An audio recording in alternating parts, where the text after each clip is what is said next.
For more on how these complex tunnels work, we're joined by retired Major Glenn Ignazio. He is a national security expert and former U.S. Air Force Special Ops Commander. We've reached him in Scottsdale, Arizona.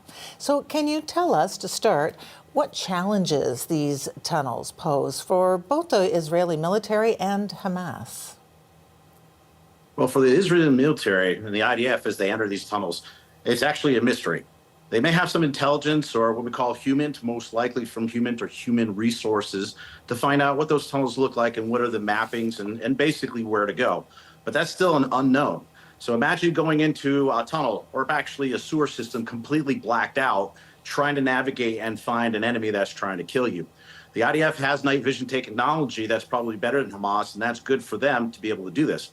Problem is, Hamas knows these tunnels pretty well. In fact, they know it like the back of their hands. So they're going to be able to maneuver a lot quicker against the IDF, and they're probably going to be able to set a lot of traps and or ambushes. So there's a little bit of strengths on both sides and incredible weaknesses on both sides as well. What are some of the tactics that these combatants might use in an underground fight like this? Some of the techniques that actually have already been used, where they knew where certain ammunition supplies or dumps were in some of the tunnels of actual locations. So if you know what you're looking for in some of these bomb strikes, you can see where they're very deep and they're delayed bombs or delayed fuses. So they went down, exploded, and you can see secondary explosions where something was hit below. So that has been one of the tactics, but that's actually very small for progression. What they're going to have to do is they're going to have to find the entries and the exit points of these tunnels, which is going to be difficult. And like it or not, they're going to have to get into those tunnels and prosecute that step by step.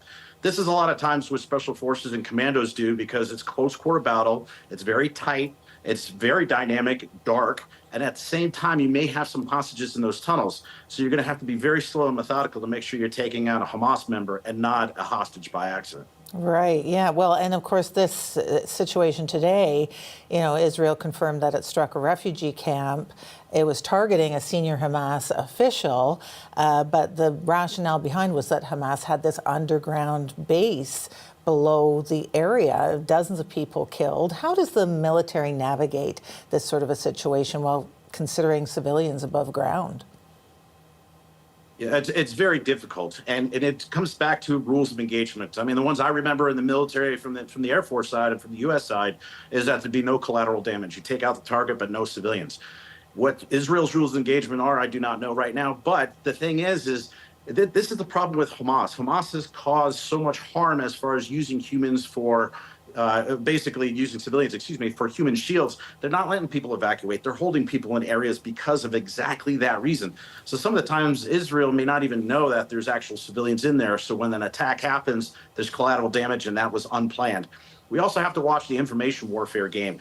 Hamas has actually laid out a lot of people as if they were injured or killed, and they were actually just people covered in sheets, and they were moving. So that you actually have to look at some of this and validate what the actual report is. But in all honesty, it is difficult, because underneath one of the largest hospitals, it's not just a tunnel system, it's an entire command and control complex. So it's not just a small area, it's huge areas. And how do you prosecute that again under a hospital?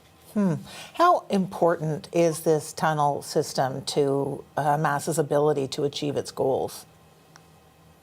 It's actually been one of the biggest, I would say, success factors that they've had in past times, where they're able to move many weapons, supplies. This is where they keep their supplies, their food, their water. They're taken care of. They're not taking care of the civilians. But what they'll do is they'll move whatever supplies that they can through those tunnel systems. That includes rocket systems and others that have been launched into Israel. A lot of people don't realize that it's about 10,000 rockets launch into Israel almost every year. So the attack has been consistent. But Hamas uses this network. In addition, they've set up telephone lines inside. So as much as what we listen to for the electronic spectrum, trying to listen to radio and cell phones, they used hardened telephone lines that directly connected their personnel underground. One that's hard to basically jam, but it's also hard to hack into and to listen. And so they've actually been using this very well in the past.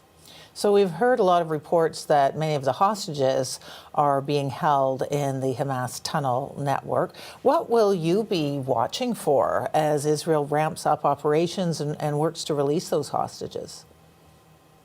I think the biggest thing that we have to look out for is there's many factions that have held some of the hostages, and I guarantee they're not being held in one location. They're being distributed across the city. Now, they may be in some of the tunnels, but they also may be in some of the buildings. Imagine an apartment building and you don't know which apartment they're in. So I got a feeling they're distributed accordingly. But I do believe some are in the tunnels, and we have some reports of that from those that have been released. So again, they're going to have to be very slow and methodical as they go along. But not only as they prosecute the objective of getting the hostages out, just how they prosecute the war. So as they're moving through Gaza, as IDF is moving through Gaza, if you don't know where these tunnels are, Hamas can pop out behind you and actually attack from the rear. So when they go through, they're going to have to hold the area and be able to understand where the tunnel network is. So they're literally fighting 360 degrees around themselves. It's not like there's one established front like most conflicts. So there's a big challenge in front of the IDF. Thank you so much for your time tonight. We appreciate it.